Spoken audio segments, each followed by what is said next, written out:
வணக்கம். அவர்கள் தமிழக வெற்றி கழகத்தை துடைத்து எறிவதற்காக திராவிட முன்னேற்றத்தால் அனுப்பப்பட்ட அடுத்த ஆயுதம் தான் நாஞ்சில் சம்பத் அவர்கள். எப்படி அப்படிங்கிறத சுருக்கமாக பார்க்கலாம். வீடியோக்கு சப்ஸ்கிரைப் பண்ணி சேனலுடைய வளர்ச்சிக்கு உதவுங்க. கூடவே பெல் பட்டன் ஆன் பண்ணுவீங்க. அதான் சேனலுக்கு வீடியோ சரி. வீடியோக்குள்ள பார்க்கலாம். தமிழக வெற்றி கழகத்தை, அதாவது சூப்பர் ஸ்டார்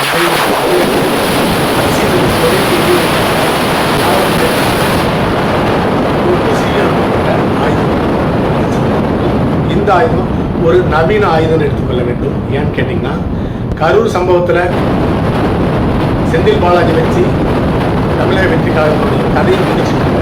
அடுத்ததாக எந்த காரணத்திற்கும் எதிர்கட்சியுடன் தமிழக வெற்றி கழகம், அதாவது விஜய் கூட்டணி சேர்ந்துவிடக்கூடாது அப்படிங்கிறதுக்காக நாஞ்சில் சம்பத்தை கொம்பு சீவி திராவிட முன்னேற்ற கழகம் அனுப்பி வச்சிருக்காங்க.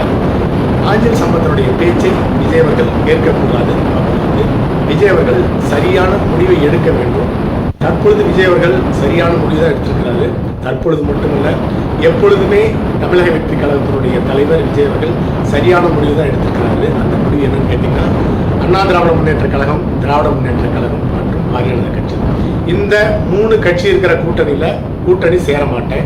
என்னை யார் முதல்வராக ஏற்றுக்கொள்ளுகிறார்களோ அந்த கட்சியுடன் கூட்டணி வைத்துக் கொள்வோம், எங்களுடன் கூட்டணி வைத்துக் கொள்ளலாம்னு சொல்லியிருக்கிறாரு. இந்த 3 கட்சியுமே அண்ணா திராவிட முன்னேற்ற கழகம், திராவிட முன்னேற்ற கழகம், பாரதிய கட்சி, இந்த 3 கட்சியுமே முதல்வராக விஜய் ஏற்றுக்கொள்ளாது. அதனால் அந்த கட்சியுடன் விஜய் அவர்கள் எந்த காலத்திலும் கூட்டணி வைக்க மாட்டார் அப்படிங்கிறது தான் உண்மை. எப்பொழுதாவது தப்பி தவறி 2026 சட்டமன்ற தேர்தலில் இந்த கட்சிகளுடன் கூட்டணி வைக்கக்கூடாது அப்படிங்கிறதுக்காக ஒரு புது யுக்தியை கையாண்டு நாஞ்சில் சம்பத்தை விஜய்க்கு ஆதரவாக இன்னொரு பெரியார் என்று பேசி விஜய் கவிழ்ப்பதற்காக அனுப்பி வைக்கப்பட்டிருக்கிறார்கள். அடுத்ததாக அறிவு திருவிழா. திராவிட முன்னேற்ற கழகத்தால் மாவட்டந்தோறும் இருக்கிற கட்சிக்காரர்களுக்கெல்லாம் போட்டி நடத்தி அறிவு திருவிழா நடத்தி அதில் அப்படி நல்ல பேச்சாளர்களை தேர்ந்தெடுக்கும் நடுவராக நாஞ்சில் சம்பத் அவர்கள் நியமிக்கப்பட்டார். இதில் ஆயிரக்கணக்கானவர்கள் பங்கு கொண்டார்கள். அப்படி ஒரு கட்ட போட்டி முடிஞ்சு இறுதி கட்ட போட்டி வரும் பொழுது அந்த அறிவு திருவிழாவில் நடுவராக நாஞ்சில் சம்பத் அவர்கள் நியமிக்கப்படவில்லை. அதனால் மன சங்கடத்தில் இருந்த நாஞ்சில் சம்பத் அவர்கள் திராவிட முன்னேற்ற கழகத்துக்கு எதிராக பேசுவதைப் போல ஒரு நாடகத்தை செட் பண்ணி தமிழகத்தினுடைய அடுத்த பெரியார் என்று விஜய் பேசும் அளவுக்கு கீழிறங்கி வந்திருக்கிறாரு நாஞ்சில் சம்பத் அவர்கள். இந்த பேச்சுக்கு காரணம், ஏற்கனவே கூறியதைப் போல 2026 சட்டமன்ற தேர்தலை முன்னிறுத்தி தான் நாஞ்சில் சம்பத் அவர்கள் இப்படி பேசியிருக்கின்றார். அப்படி என்ன நாஞ்சில் சம்பத் அவர்கள் விஜய் அவர்களை புகழ்ந்து பாடியிருக்காருன்னு பார்த்தீங்கன்னா, பெரியார் அவர்கள் மறைந்துவிட்டால் அடுத்த பெரியாராக விஜய் அவருடைய கொள்கைகளை பின்பற்றி திராவிட மாடலை பின்பற்றி கட்சி தொடங்கியிருக்கிறாரு. அறிஞர் அண்ணா அவர்கள் சினிமா துறையிலிருந்து பெரியாருடைய கொள்கைகளை பின்பற்றி முதலமைச்சர் என்ற இடத்துக்கு உயர்ந்தார். அதே போலவே கருணாநிதி அவர்கள் மிகப்பெரிய இடமான முதலமைச்சர்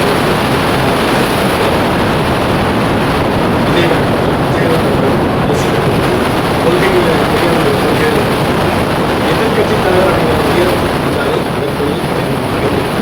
இல்லைனா விஜயகாந்த் அவர்களும் தமிழகத்துடைய முதல்வராக ஒரு நாள் வந்திருக்கிறார். இப்படி அண்ணாவுடைய கொள்கைகளையும் பெரியாருடைய கொள்கைகளையும் பின்பற்றி விஜய் அவர்கள் அரசியல் வந்ததுனால எதிர்காலத்தில் விஜய் அவர்கள் முதல்வராக வாய்ப்பு சொல்லி பேசியிருக்காரு.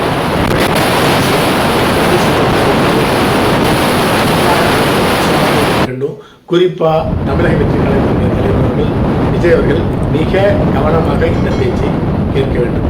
அடுத்ததாக எப்பயும் கூறியது போலவே தான் அண்ணா திராவிட முன்னேற்ற கழகத்தினுடைய கூட்டணிக்கு, பாரதிய ஜனதா கட்சியினுடைய கூட்டணிக்கு தமிழக வெற்றி கழகம் போயிடக்கூடாது 2026 சட்டமன்ற தேர்தலுக்கு.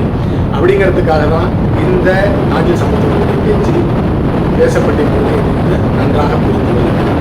அடுத்ததாக விஜயகாந்துடன் விஜய் ஒப்பிட்டு பேசுகிறது. விஜயகாந்த் அவர்கள் ஒரு கட்சி ஆரம்பித்து பெரியாருடைய கொள்கையை அரசியலுக்கு வந்து அதன் பிறகு எதிர்கட்சி தலைவர் வரிசையில் வந்திருக்கிறார், ஆதரவாக பேசியிருக்கிறார். ஆனால் அப்படிப்பட்ட விஜயகாந்த் அவர்கள் பச்சை பச்சையாக பேசுகிறது தான் விஜயகாந்த் அப்படிப்பட்ட பேச்சை பேசிய நாஞ்சில் சம்பத் அவர்கள் தற்பொழுது விஜயகாந்துடன் விஜய் ஒப்பிட்டு பேசியிருப்பது ஒட்டுமொத்தமாக புகழ்ந்து பேசி குழியில தள்ளுங்கிறதுக்காக தவிர வேற ஒன்றுமே கிடையாது.